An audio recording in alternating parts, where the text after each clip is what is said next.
حکیم یا ایھا الذین آمنوا لم تقولون ما لا تفعلون کبر مقتا عند اللہ ان تقولوا ما لا تفعلون۔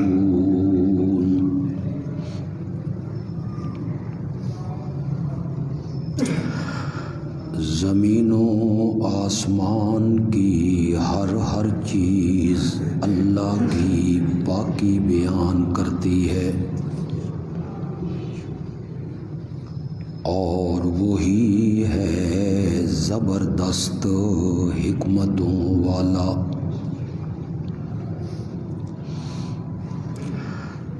اے ایمان والو، وہ باتیں کیوں کہتے ہو جو تم کرتے نہیں ہو؟ اللہ کے ہاں بڑے غضب اور بیزاری کی بات ہے کہ تم وہ باتیں کہو جو تم کرتے نہیں ہو۔ اللہم صلی علی محمد وعلی آل محمد کما صلیت علی ابراہیم وعلی آل ابراہیم انک حمید مجید۔ اللہم بارک علی محمد وعلی آل محمد کما بارکت علی ابراہیم وعلی آل ابراہیم انک حمید مجید۔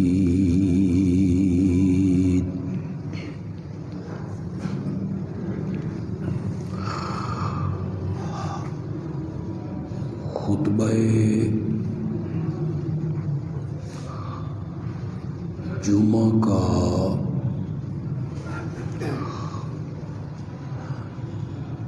جو ایک مستقل عنوان بیان ہو رہا ہے،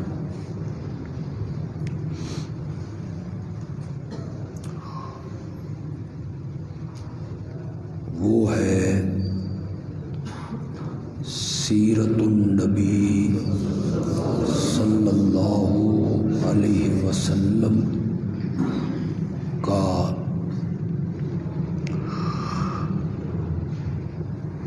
ایک نمایاں پہلو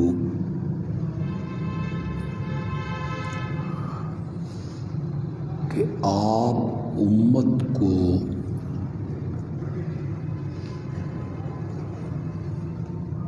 جس کام اور عمل کا حکم دیتے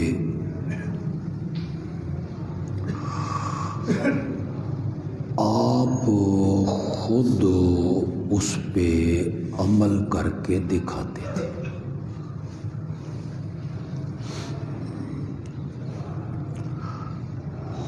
اس سلسلے میں گزشتہ خطبے میں ہماری گفتگو نامکمل رہ گئی،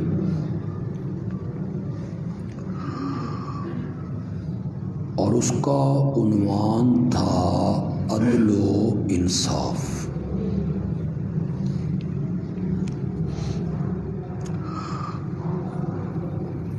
عدل کا معنی ہے سیدھا کرنا، برابر کرنا، توازن رکھنا، بوجھ کو دو حصوں میں ایسے تقسیم کرنا کہ ان میں کمی بیشی نہ ہو، برابری ہو۔ ہماری شریعت نے اور ہمارے دین نے عدل و انصاف کے قائم رکھنے پر بڑا زور دیا ہے، بڑی تاکید کی۔ ان اللہ یأمر بالعدل والاحسان، اللہ عدل، انصاف اور دوسروں کے ساتھ نیکی کرنے کا حکم دیتا ہے۔ یا ایھا الذین آمنوا کونوا قوامین بالقسط شہداء للہ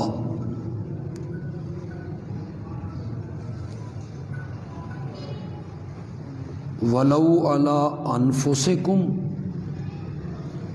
او الوالدین والاقربین۔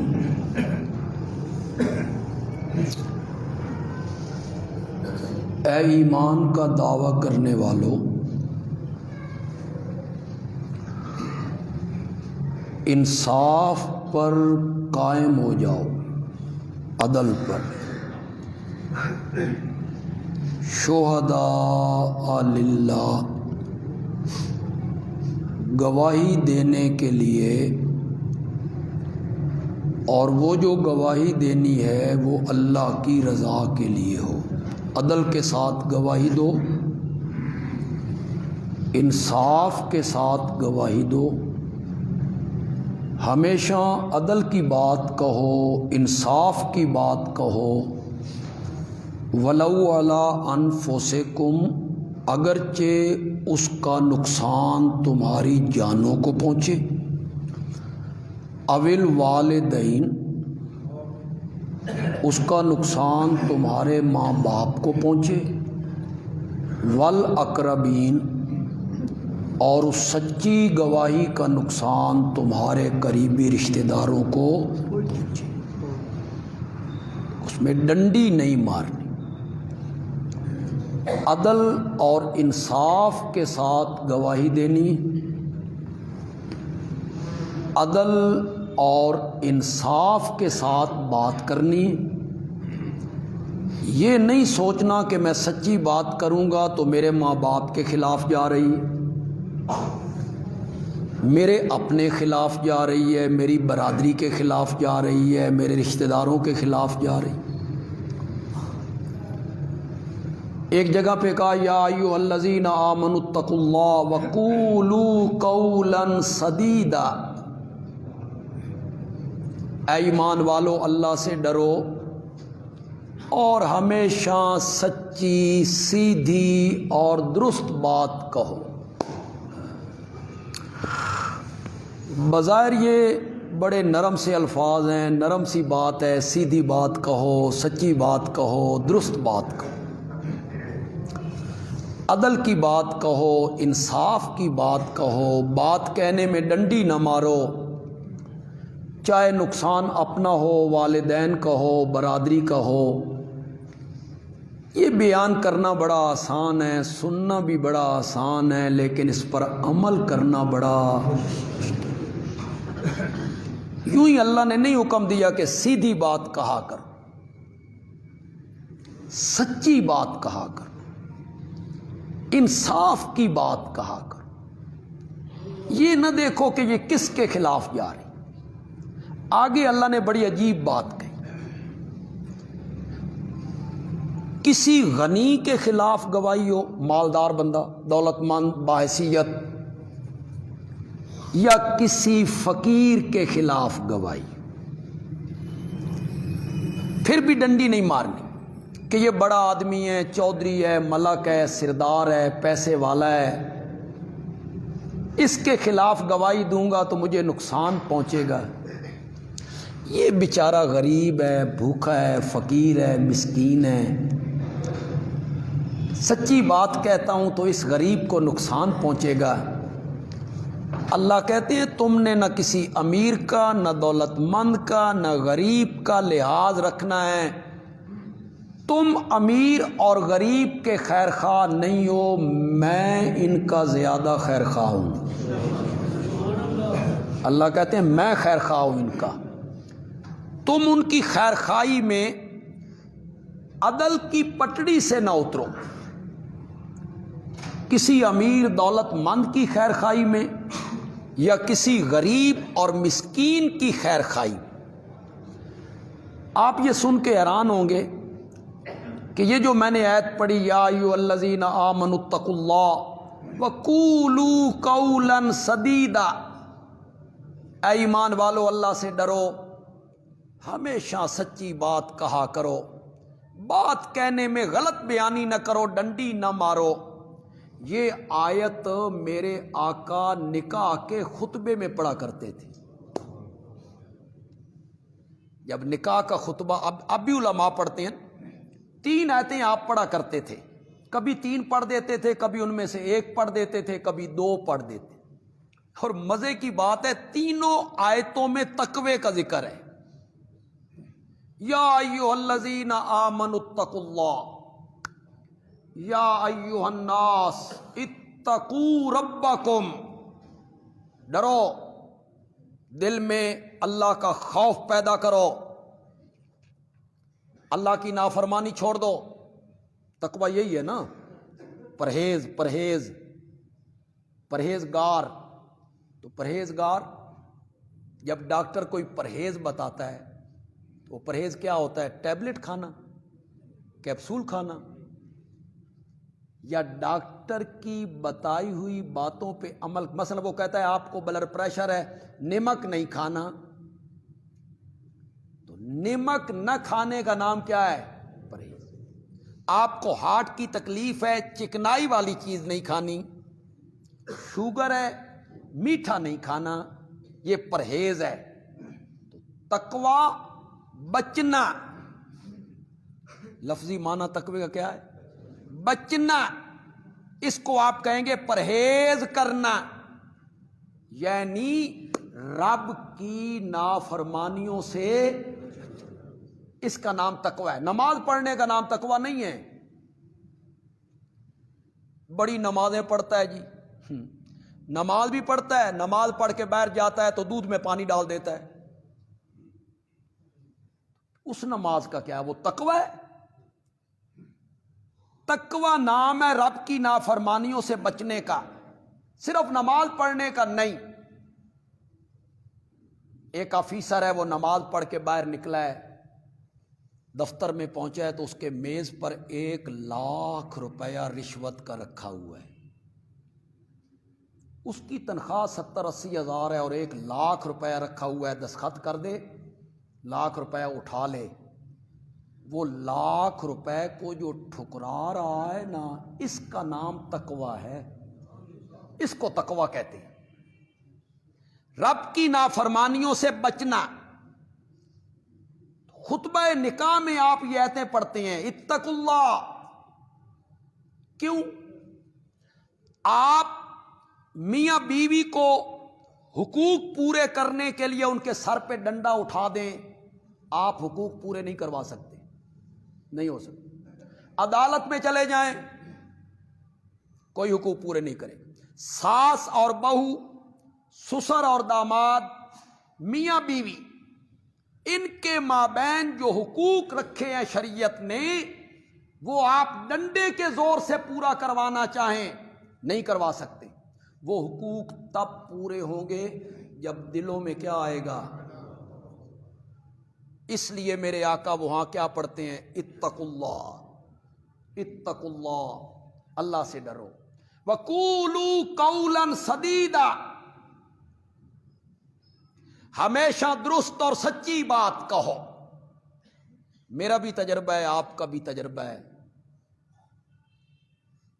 شادی ہو گئی، نکاح کے خطبے میں یہ آیت پڑھی گئی، سیدھی بات کہا کرو. کچھ مہینوں کے بعد ناچاکی ہو گئی، لڑکی روٹ کے میکے چلی گئی. لڑکی والوں کو یہ پتہ ہوتا ہے کہ قصور ہماری لڑکی کا ہے، مانتے ہیں؟ یا لڑکے والوں کو پتا ہوتا ہے کہ قصور ہمارے لڑکے کا ہے، مانتے ہیں؟ اسی لیے خطبہ نکاح میں آج کہا جا رہا ہے بات کہو تو سیدھی کہا کرو، عدل کی بات کہا کرو، انصاف کی بات کہا کرو، اگرچہ اس کا نقصان کس کو ہو رہا ہے؟ اپنے آپ کو ہو رہا ہے، اس کا نقصان والدین کو ہو رہا ہے، اس کا نقصان قریبی رشتہ داروں کو ہو رہا ہے، اس کی مت پرواہ کرو، تم کسی کے خیر خواہ نہیں ہو، سب کا خیر خواہ میں ہوں۔ عدل کا حکم دی، ہر معاملے میں عدل کرو۔ اذا قلتم فاعدلوا، جب بات کرو عدل سے کرو۔ اوفوا الکیل والمیزان بالقسط، ماپ اور تول کو پورا کرو، بالقسط، انصاف کے ساتھ۔ ہر چیز میں عدل کا حکم ہو رہا ہے، انصاف کا حکم ہو رہا ہے۔ 4 شادیوں کی اجازت دے دی سورۃ نساء میں، ما طاب لکم من النساء مثنی وثلاث ورباع، شریعت نے 4 نکاح کرنے کی ایک وقت میں، ایک وقت میں آپ 4 بیویاں رکھ سکتے ہیں۔ شرط کیا ہے؟ کہ چاروں کے مابین کیا کرو گے؟ عدل کرو، یہ شرط لگا دی۔ کیوں؟ آگے کیا کہا؟ فَإِنْ خِفْتُمْ، اگر تمہیں خوف ہو، اللہ تعدلوا، کہ تم ایک سے زائد بیویوں کے مابین عدل نہیں کر سکو گے، فواحدۃ، تو پھر ایک ہی بڑی۔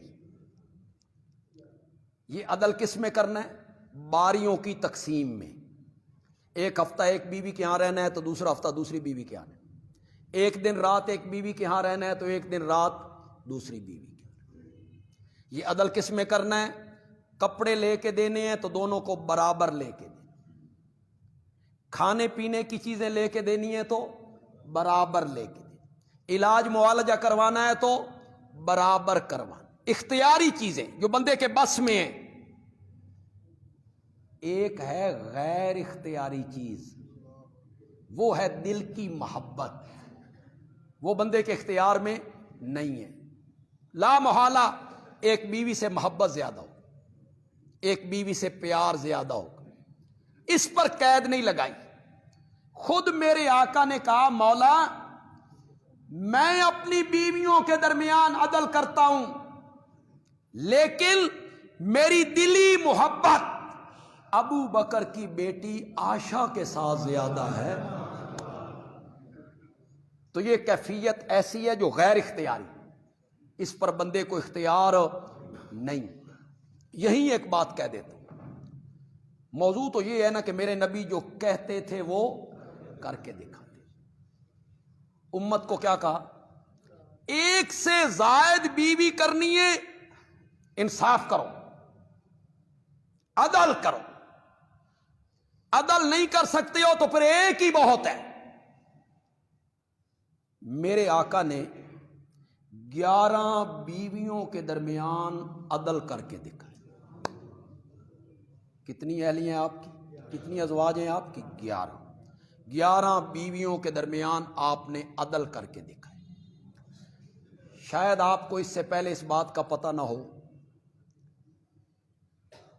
کہ میرے رب نے ان بیویوں کے درمیان برابری کرنے سے میرے نبی کو مستثنا قرار دے دیا۔ آپ پر کوئی پابندی نہیں،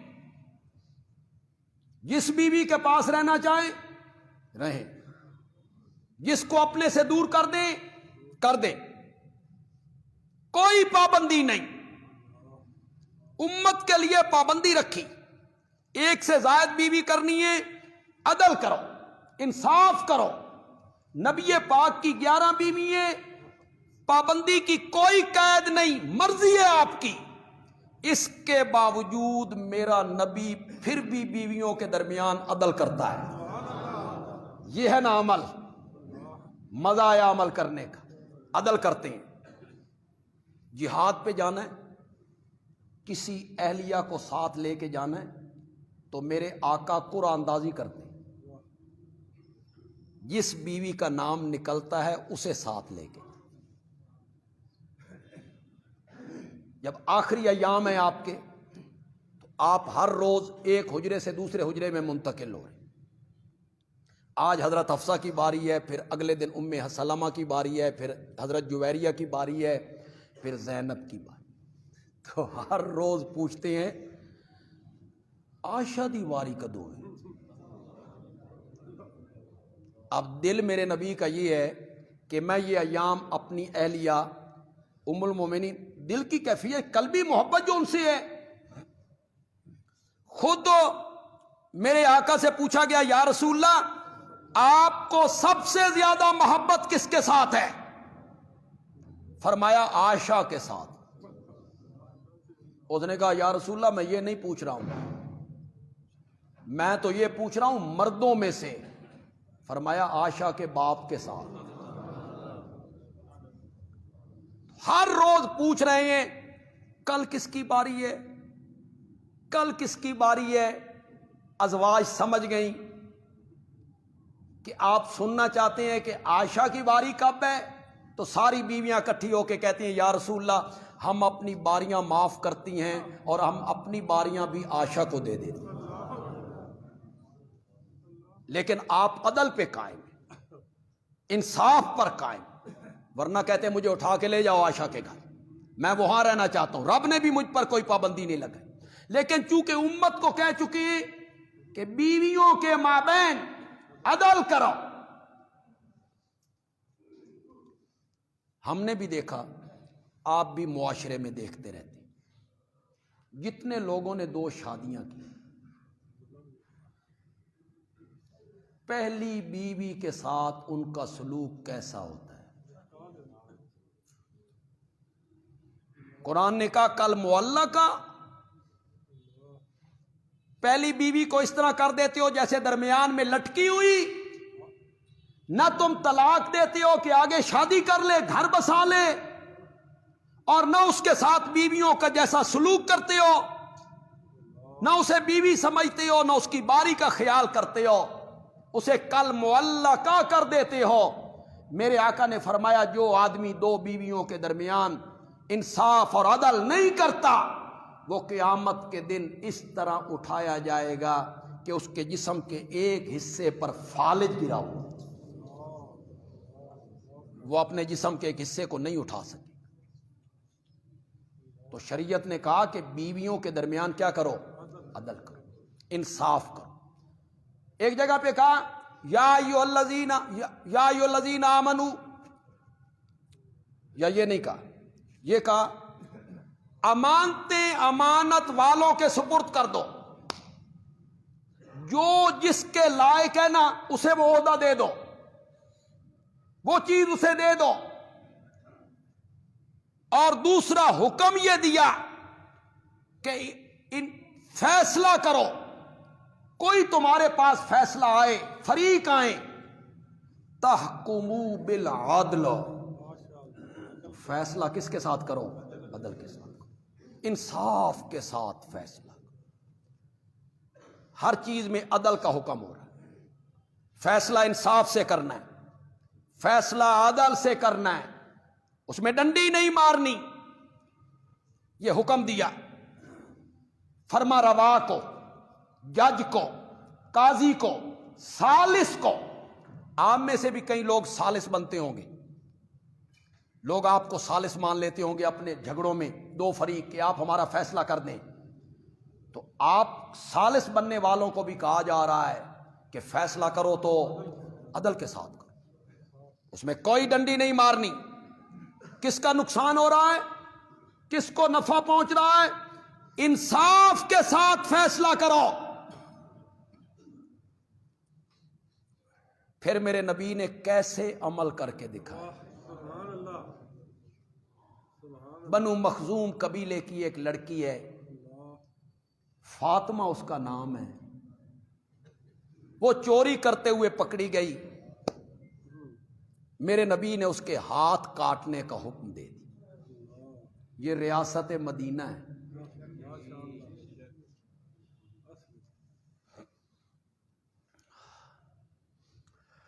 لیکن پہلے ریاست کو یہ کہا گیا کہ لوگوں کی معیشت کا انتظام کرو،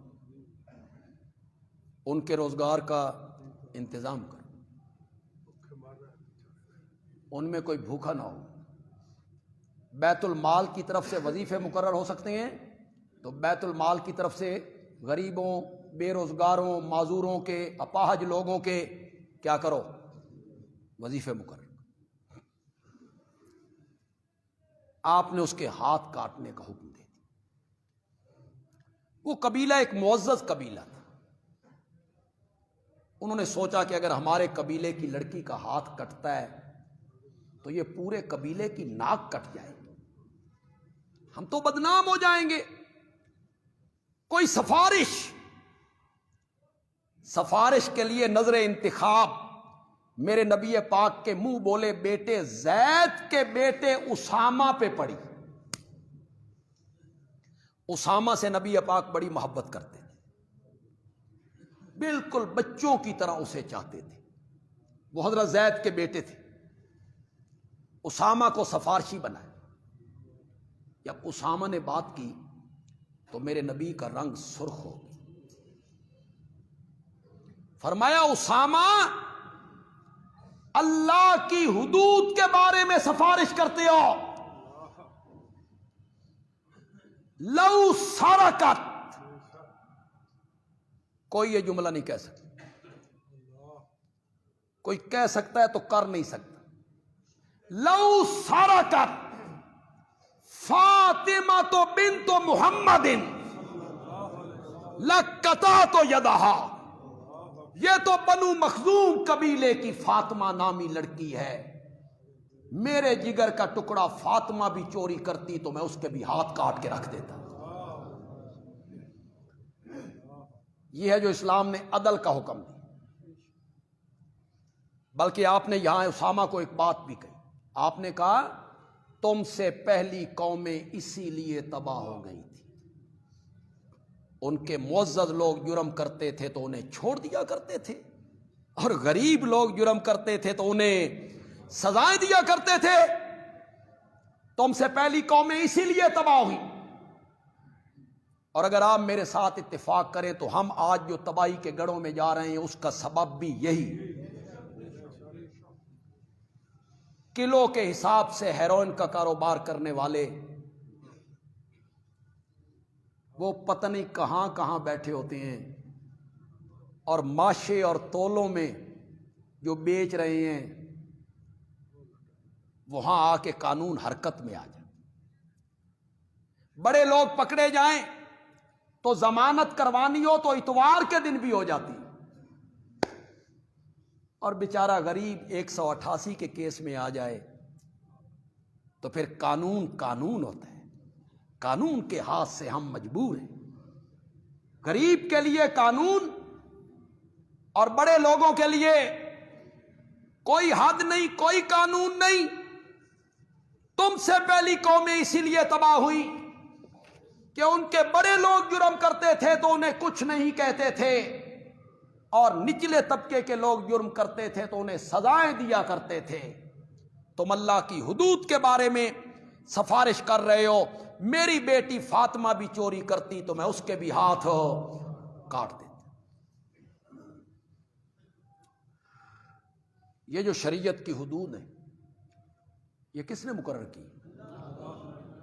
اللہ ہماری فطرت کو نہیں جانتا، اللہ ہماری طبیعتوں کو نہیں جانتا، اللہ ہمارے مزاج کو نہیں جانتا، جانتا ہے، اس کے مطابق اس نے فیصلے کیے ہیں۔ میں نے کئی مرتبہ آپ کو سنایا، بڑی مدت کی بات ہے، میرے پاس ایک آدمی یہاں جمعہ پڑھتا تھا، اور وہ مجھے بار بار کہتا تھا کہ مولانا میرے لیے دعا کرو، زنا کی عادت ہے، توبہ کرتا ہوں پھر توڑ دیتا ہوں، توبہ کرتا ہوں پھر توڑ دیتا ہوں، تنگ ہوں، پریشان ہوں، نادم ہوں، اللہ سچی توبہ کی توفیق دے دے۔ بار بار مجھے جمعے پہ ملتا، پھر کئی مہینے سال وہ نہیں آیا، پھر کچھ مدت کے بعد آیا تو کہنے لگا مجھے اللہ نے زنا سے سچی توبہ کی توفیق دی۔ سبب کیا بنا کہ میں سعودیہ چلا گیا، جدے میں تھا، جمعے کا دن تھا، اعلان ہوا کہ آج ایک زانی کو فلاں جگہ پہ سنسار کیا جائے۔ میں دیکھنے کے لیے چلا گیا، بس وہ منظر جو میں نے دیکھا زانی کو سنسار کرنے کا، اللہ نے مجھے زنا سے بچنے کی سچی توبہ توفیق عطا فرمائی۔ یہ حدود ایسی نہیں ہے جہاں کہا کہ زانی مرد ہو یا زانی عورت وہ غیر شادی شدہ ہو تو انہیں 100 کوڑے لگاؤ۔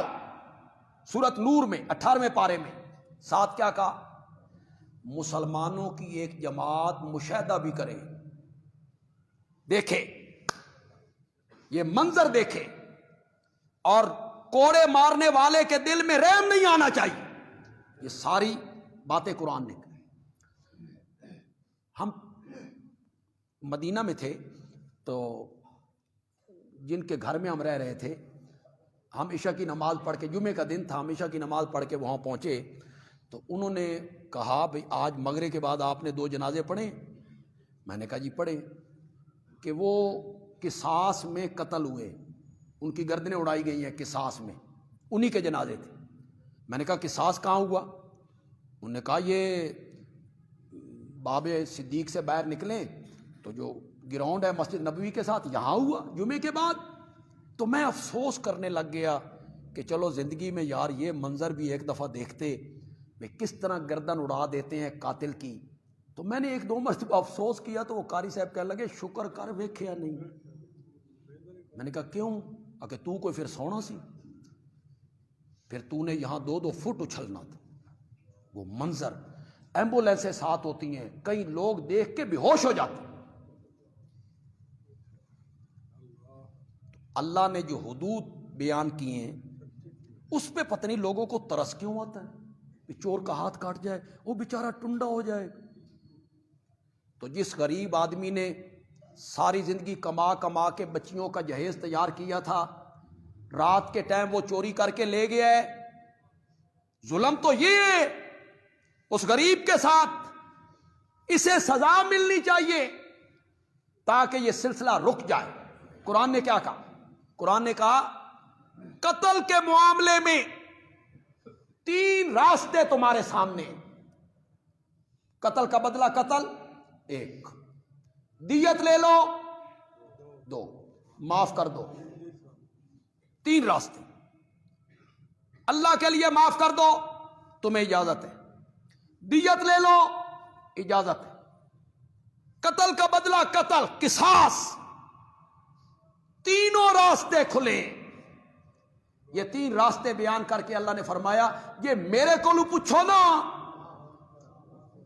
تو میں رب کیا کہتا ہوں، وَلَكُمْ فِي الْقِصَاصِ حَيَاتٌ یا اُولِي الْأَلْبَابِ، اے عقل والو بدلہ لینے میں زندگی ہے،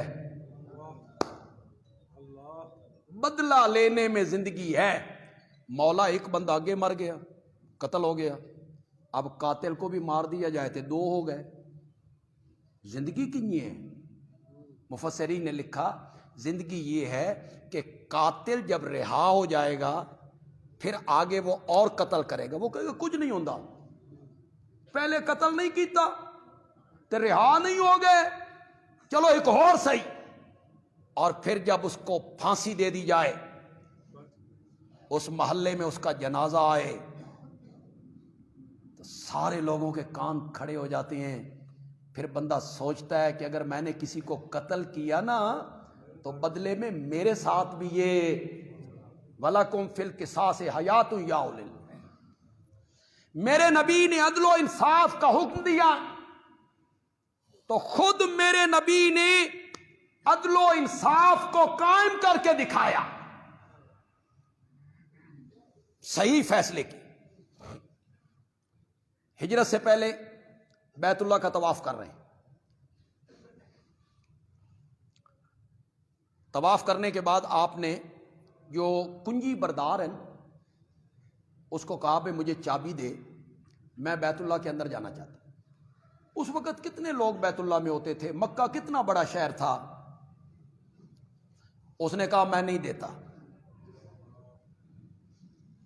میں نہیں دیتا. آپ نے فرمایا اس دن تمہاری کیا حالت ہوگی جب یہ چابی میرے ہاتھ میں ہوگی. اس نے کہا آپ کے ہاتھ میں ہوگی؟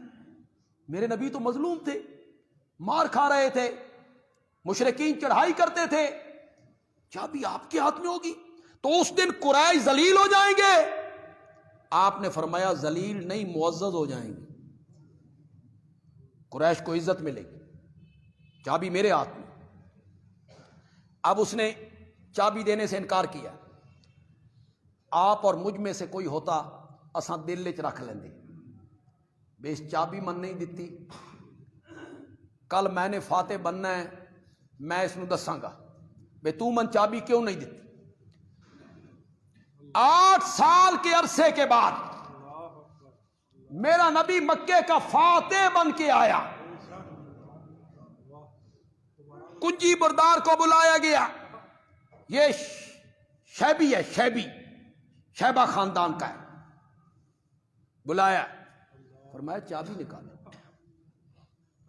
تمہیں یاد ہے میں نے تمہیں کہا تھا کہ ایک دن چابی میرے ہاتھ میں ہوگی، میں مکے کا فاتح ہوں. اس نے چابی آپ کے ہاتھ میں دی. ادھر سے حضرت علی آ گئے. اب حضرت علی کوئی معمولی آدمی نہیں، میرے نبی کے داماد ہیں، بچوں میں پہلا مومن ہے، جہاد میں ہیرو کا کردار ادا کرنے والا ہے، میرے نبی کا معاون ہے، ممد ہے، پھر دامادی کا ایک رشتہ ہے، پھر چچا زاد بھائی ہے، پھر میرے نبی کی گود میں پلا ہے. کہتے ہیں یا رسول اللہ یہ چابی میں دے دو، یہ شرف مجھے حاصل ہو کہ یہ چابی میرے پاس رہے. ادھر سے میرے نبی کے چچا عباس آ گئے. اب عباس چچا ہیں، میرے آقا کہا کرتے تھے عباس میرا چاچا بھی ہے، عباس میرا باپ بھی ہے. الامو سنو ابی، چچا میرے باپ کی جگہ، چچا میرے باپ کی جگہ. اب حضرت عباس کلمہ پڑھ چکی، مسلمان ہو چکی، میرے نبی کے چچا ہیں. انہیں کہا یا رسول اللہ یہ چابی میں دو، یہ شرف مجھے حاصل ہو. ادھر حضرت علی ہیں، ادھر حضرت عباس ہیں، یہ بھی چابی مانگ رہے ہیں، وہ بھی چابی مانگ رہے ہیں.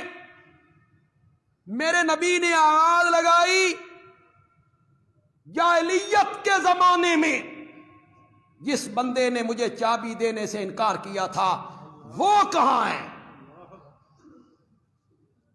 اس کے تو وہم و گمان میں بھی نہیں تھا کہ مجھے چابی ملے گی. آپ نے اسے بلایا اور چابی اس کے سپرد کر دی. اسے کہتے ہیں عدل و انصاف. پھر میرے نبی نے ایک جملہ کہا اس شیبی کو، آپ نے فرمایا قیامت کی صبح تک اب یہ چابی تیرے خاندان میں رہے، جو تجھ سے چھینے گا وہ ظالم ہوگا. آج بھی اسی خاندان کے پاس ہے. سعودی عرب کے فرما روا نے بھی بیت اللہ کے اندر جانا ہو تو اسی کو بلایا، اسی خاندان کا بندہ آتا ہے، بیت اللہ کو کھولتا ہے، تب سعودی عرب کا فرما روا اندر جاتا. میرے نبی نے عدل و انصاف کرنے کا حکم دیا تو پھر میرے نبی نے عملی طور پر عدل و انصاف کر کے عدل کے ساتھ فیصلے کیے. آج ہم فیصلے کیسے کریں؟ ویسے تو ہم کہتے ہیں حکومت میرٹ پہ فیصلے نہیں کرتی، حکومت میرٹ پہ فیصلے نہیں کرتی. اسی تے تسی میرٹ تے کر دیں. یہ جماعتوں کے جو عہدے تقسیم ہوتے ہیں میرٹ پہ تقسیم ہوتے ہیں، قابلیت دیکھی جاتی، میرٹ دیکھا جاتا ہے، خدمات دیکھی جاتی ہیں نہ سربراہ کی جوتیاں کون اٹھاتا ہے، جی جی کر کے اس کے پیچھے کون چلتا ہے؟ جو چاپلوسی کرے گا عہدہ اس کے سپرد ہو جائے۔ تو ہمارے فیصلے بھی میرٹ پہ نہیں، جبکہ شریعت نے یہ کہا کہ جب بھی فیصلہ کرنا ہے انصاف کے ساتھ کرنا، عدل کے ساتھ کرنا۔ مزے کی یہ بات ہے کہ میرے نبی کا عدل اور میرے نبی کا منصفانہ رویہ اتنا بلند ہے کہ کلمہ گو منافق اور ایک یہودی کے درمیان جھگڑا ہو جاتا ہے، سمجھو کہ کوئی نہیں سمجھے، دونوں کے درمیان جھگڑا ہو گیا، یہودی سچا تھا اور یہ کلمہ گو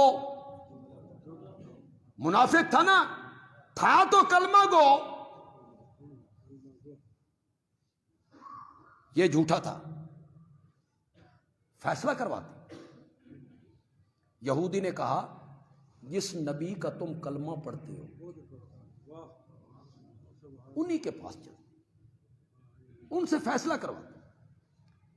کلمہ گو منافق نے کہا تمہارا عالم ہے نا کعب ابن اشرف یہودیوں کا، اس کے پاس چلتے۔ فرق کیا تھا؟ فرق یہ تھا کہ کلمہ گو کے ذہن میں تھا کہ کعب ابن اشرف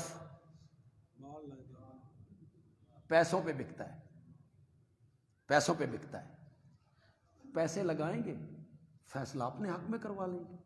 یہودی بھی جانتا تھا بھی ساڈا مولوی لالچی ہے، پیسوں پہ بکتا ہے، دعا کرو مولوی پھسلے نہیں، ورنہ یہ بڑا بھیڑا جے پھسلے ہے، خدا دی قسم ہے۔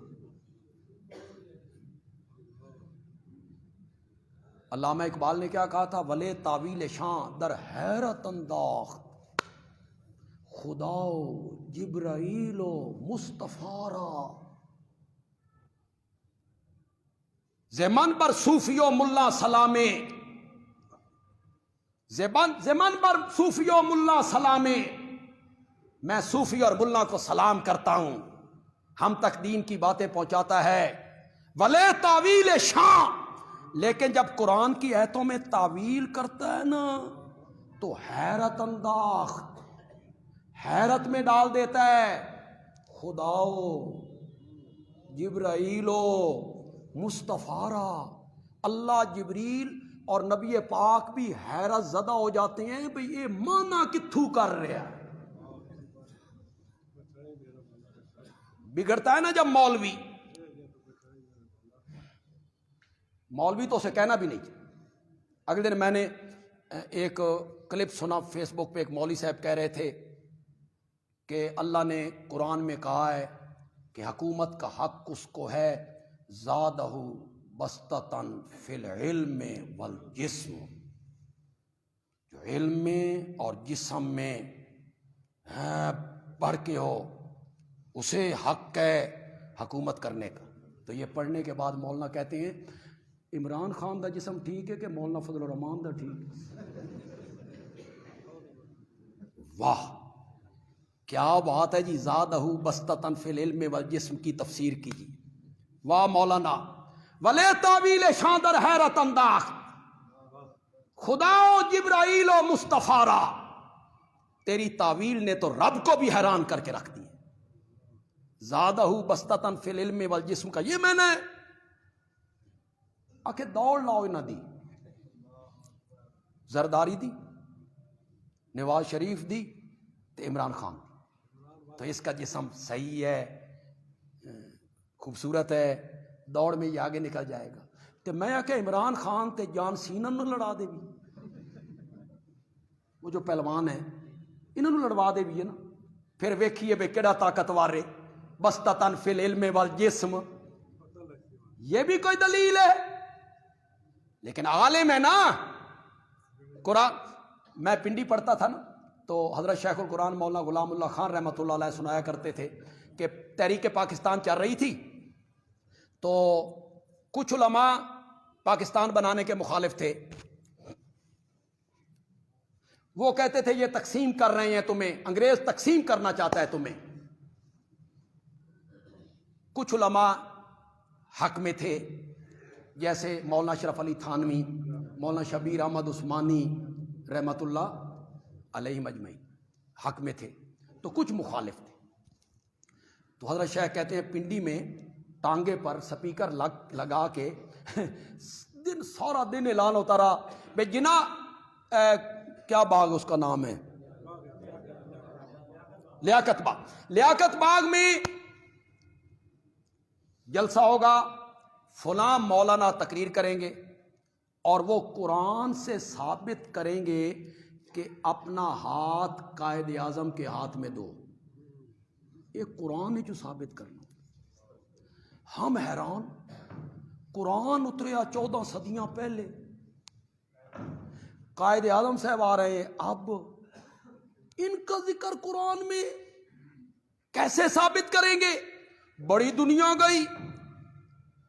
تو سورۃ طٰہٰ میں ایک آیت آتی ہے، اللہ حضرت موسیٰ سے کہتے ہیں اپنا ہاتھ بغل میں لے جاؤ.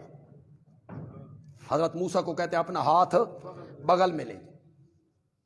وہ بغل اور بازو کو جناح کہتے ہیں، عربی میں بازو کو بغل کو جناح کہتے ہیں. تو مولانا نے آیت پڑھی وَاضْمُمْ يَدَكَ إِلَىٰ جَنَاحِكَ، وَاضْمُمْ يَدَكَ إِلَىٰ جَنَاحِكَ، اپنا ہاتھ جناح دے ہاتھ دو. وَلَے تاویل شاں در حیرت انداخت، خداو جبرائیل و مصطفیٰ را زمن بر صوفی و ملا سلامے. امام اعظم ابو حنیفہ رحمۃ اللہ علیہ نے ایک بچے کو دیکھا بارش میں چل رہا ہے تیز، تو فرمایا پتر آرام نال ٹور، تلک جاسیں، پھسل جاؤ گے، چوٹ لگ جائے گی. بچہ سمجھدار تھا، اس نے کہا امام صاحب آپ سنبھل کے چلا کریں، میں پھسل گیا تو کچھ نہیں بگڑے گا، آپ پھسل گئے تو پوری قوم پھسل جائے گی، رہبر پھسل جائے، منبر و محراب کا طبقہ تحریف کرنے پر آ جائے. اس نے کہا کعب ابن اشرف کے پاس چلتے ہیں. اس نے کہا یار کلمہ ان کا پڑھتے ہو،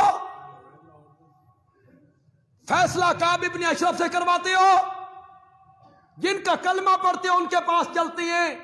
یہودی کو بھی یقین تھا کہ میں محمد عربی کا کلمہ تو نہیں پڑھتا، لیکن وہ فیصلہ عدل و انصاف کے ساتھ کرتا ہے. یہ ہے میرے نبی کا عدل انصاف. میرے نبی نے دونوں کی بات سنی اور فیصلہ یہودی کے حق میں کرا، وہ سچا تھا. میرے نبی نے یہ نہیں دیکھا کہ یہ میرا اپنا ہے. ہم جب فیصلہ کرتے ہیں تو ہم یہی سوچتے ہیں یہ میرا چاچے دا پتر ہے، مامے دا پتر ہے، برادری دا ہے، ہماری جماعت کا ہے، ہماری جماعت کا ہے، پھر ہم ڈنڈی مارتے ہیں. وہاں میرے نبی نے یہ نہیں دیکھا کہ یہ کلمہ پڑھتا ہے، یہ یہودی ہے، نہیں، عدل و انصاف کے تقاضوں کے مطابق فیصلہ کیا. قرآن نے میرے نبی کو حکم دیا تھا اذا حکمت بینہم فاحکم بالعدل. میرے پیغمبر اگر یہودی بھی تیرے پاس کوئی فیصلہ کروانے کے لیے آئیں تو ان کے درمیان بھی فیصلہ انصاف کے ساتھ کر، عدل کے ساتھ کر. وہ یہودی جانتا تھا کہ میں نے ان کا کلمہ نہیں پڑھا، لیکن وہ فیصلہ غلط نہیں کر. باہر نکلے، کلمہ گو نے کہا ذرا حضرت عمر کو توثیق نہ کرا لے. اس کے ذہن میں تھا حضرت عمر کی طبیعت ذرا جلالی ہے اور یہودیاں دی ایک مخالفت کلمہ پڑھنے نال کچھ محبت شاید کچھ وہ سچا تو نے کہا چلو چلو بات کرنے لگے تو یہودی نے کہا جناب ایک بات پہلے سنیے، آپ کے نبی کے پاس گئے تھے، انہوں نے فیصلہ میرے حق میں کیا، آپ نے اس کلمہ گو سے پوچھا یہ صحیح کہہ رہا ہے؟ صحیح کہہ رہا ہے۔ فرمایا ٹھہرو میں فیصلہ کرتا ہوں۔ اندر گئے، تلوار اٹھائی، منافق کی گردن قلم کی، یہ لفظ کہتے ہوئے ہاں کذا اقضی بما لم یرضے بے قضاء محمد، جو میرے نبی کے فیصلے پر راضی نہیں اس کا فیصلہ عمر کی تلوار کرے۔ مار دیے، منافق اکٹھے ہو گئے، صبح ایف آئی آر درج کروانی، 302 کا پرچہ دینا ہے حضرت عمر کے خلاف، نبی پاک کی عدالت، ساڈا بندہ مارے، ایک مومن کو مارا ہے، کلمہ پڑھنے والے کو مارا ہے۔ رات جھوٹی قسمیں انہوں نے اٹھائیں، ہم تو اس لیے حضرت عمر کے پاس گئے تھے وہ تصفیہ کروا دیں، ہم کوئی فیصلہ کروانے گئے تھے؟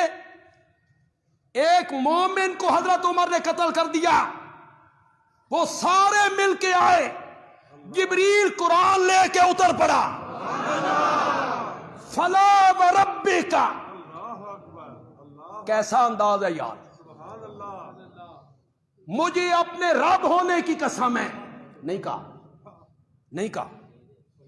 کیا محبت ہے رب کو میرے نبی سے، کیا پیار ہے میرے اللہ کو میرے نبی سے۔ فرمایا فلا وربک، تیرے رب دی قسم ہے، رب تو وہ سب کا ہے، میرے نبی کا کوئی الگ رب تو نہیں ہے نا، لیکن میرے نبی کو شامل کیا، فلا وربک لا یؤمنون، لا یؤمنون، تیرے رب کی قسم ہے جو لوگ اپنے فیصلوں میں تجھے حاکم، جج، منصف نہیں مانتے، وہ میرے کاغذوں میں مومن ہی نہیں ہے۔ حضرت عمر نے کسی مومن کو قتل نہیں کی، میرے نبی نے حضرت عمر کو بلایا، فرمایا عمر انت فاروق، حق و باطل کے درمیان فرق کرنے والا، تیرے فیصلے نے تو حق و باطل کے درمیان فرق کر دیا ہے۔ تو ہمارا یہ موضوع چل رہا ہے، انشاءاللہ کچھ جمعے اور چلے گا، کہ میرے نبی کی سیرت کا سب سے اہم پہلو یہ ہے کہ میرے نبی جو کہا کرتے تھے وہ کر کے قول عمل دونوں مطابق تھے۔ کچھ خواتین نے گھر گھر جا کے اکٹھے ہو کر درود شریف پڑھنا شروع کی ہے، کیا اس طریقے سے اجتماعی طور پر درود پڑھنا جائز ہے؟ دیکھیں، ایک ہوتا ہے عمل، درود پڑھنا، ایک دفعہ بندہ پڑھے تو 10 نیکیاں ملتی ہیں، 10 گناہ جھڑتے ہیں، 10 درجے بلند ہوتے ہیں۔ پڑھنے کا جو عمل ہے، ثواب ہے، اس سے انکار نہیں۔ ایک ہوتی ہے اس کی کیفیت، جو ہم بنا لیتے ہیں بے اینج پڑھنا، جو کیفیت نبی پاک سے ثابت نہ ہو، صحابہ سے ثابت نہ ہو، وہ کیفیت بنانی بدعت ہے۔ اب آپ یوں کہیں گے اصلہ ثابت، درود کی جو اصل ہے وہ تو ثابت ہے، پڑھنا چاہیے، لیکن اس کی جو کیفیت بنائی گئی ہے یہ کیا ہے؟ یہ بدعت ہے، یہ صحابہ سے ثابت نہیں ہے۔ اور جو چیز صحابہ سے ثابت نہیں، یہ گولڈے کا جو پیر ہوا ہے، پیر نصیر الدین، اس کی ایک تقریر فیس بک پہ آپ سنیں، بہت وائرل ہوئی ہے۔ اس نے کہا ہے کہ یہ جب جنازہ اٹھا کے لے جاتے اور کلمہ شہادت، کلمہ شہادت، کلمہ شہادت کہتے رہتے ہو، یہ بدعت ہے۔ اس کی دلیل کیا دی اس نے؟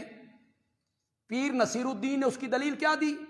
پیر نصیر الدین نے اس کی دلیل دی، نبی پاک اور صحابہ سے یہ ثابت، یہ دلیل دی اس نے کہ نبی پاک اور صحابہ سے یہ ثابت نہیں، اور جو کام صحابہ سے ثابت نہیں اسے آج نیکی سمجھ کے کیا جائے تو بدعت ہے۔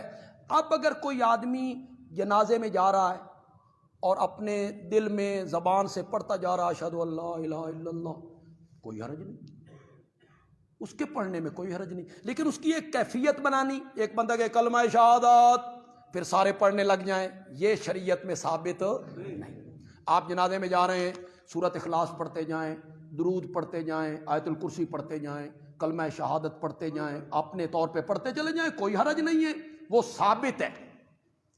میں نے گزشتہ جمعہ ایک اعلان کیا تھا، پتہ نہیں آپ پر اس کا اثر ہوا یا نہیں ہوا۔